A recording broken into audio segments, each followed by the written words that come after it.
महाराष्ट्र में कोई सीट नहीं जीता वीवीए, 7 सीटों पर कर दिया खेल, वरना बीजेपी की होती और दुर्गति। प्रकाश आंबेडकर की अगुवाई वाली वंचित बहुजन अघाड़ी वीवीए ने हाल ही में संपन्न लोकसभा चुनाव में महाराष्ट्र में कोई भी सीट नहीं जीती। इसके बावजूद वीवीए ने कम से कम 7 लोकसभा सीटों के नतीजों को प्रभावित किया। नतीजों के विश्लेषण से ये जानकारी मिली, यदि वीवीए महाविकास अघाड़ी में शामिल हो जाती तो इन 7 लोकसभा सीटों में से कुछ विपक्षी गठबंधन के पक्ष में जा सकते थे। इन सीट में मुंबई उत्तर पश्चिम भी शामिल है, जहां शिवसेना उम्मीदवार सिर्फ 48 मतों से चुनाव हार गए। एमवी से नहीं हो सका था गठबंधन। दरअसल एमवी के साथ गठबंधन के लिए असफल वार्ता के बाद वीवीए ने महाराष्ट्र की 48 लोकसभा सीट में से अधिकांश पर अपने उम्मीदवार उतारे या उम्मीदवारों का समर्थन किया।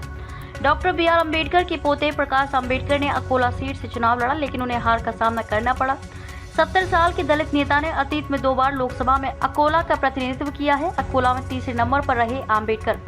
इस बार वीवीए नेता के मैदान में उतरने से अकोला में मुकाबला त्रिकोणीय हो गया। भारतीय जनता पार्टी के उम्मीदवार अनूप धोत्रे और कांग्रेस के उम्मीदवार अभय काशीनाथ पाटिल विदर्भ क्षेत्र की इस सीट पर 2 अन्य प्रमुख प्रतिद्वंदी थे।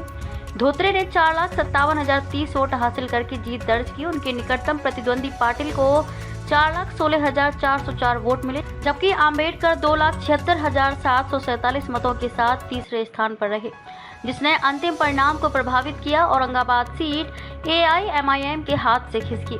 औरंगाबाद छत्रपति संभाजी नगर में शिवसेना उम्मीदवार संदीपन राव भुमरे ने 1,34,650 वोटों के अंतर से जीत हासिल की। उन्हें 4,76,130 वोट मिले, जबकि उनके प्रतिद्वंदी और मौजूदा सांसद ऑल इंडिया मजलिस इत्तेहादुल मुस्लिमीन एआईएमआईएम के इम्तियाज जलील को 3,41,480 वोट मिले।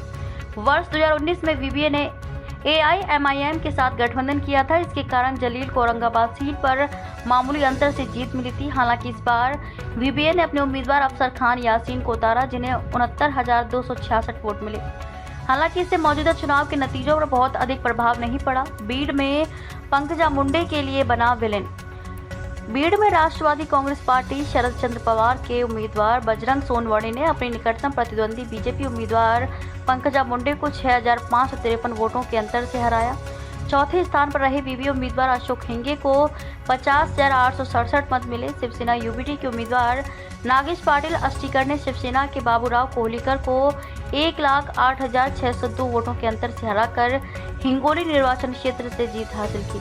अस्टीकर को 4,92,535 वोट मिले। कोहलीकर को 3,83,933 वोट मिले, जबकि वीवीए उम्मीदवार डॉक्टर बीडी चव्हाण को 1,61,814 वोट मिले। नांदेड़ में वीवीए को मिले 92,000 से ज्यादा वोट। नांदेड़ से कांग्रेस उम्मीदवार वसंत चव्हाण ने अपने निकटतम प्रतिद्वंदी बीजेपी उम्मीदवार प्रतापराव चिखलीकर को 59,442 मतों से हराया।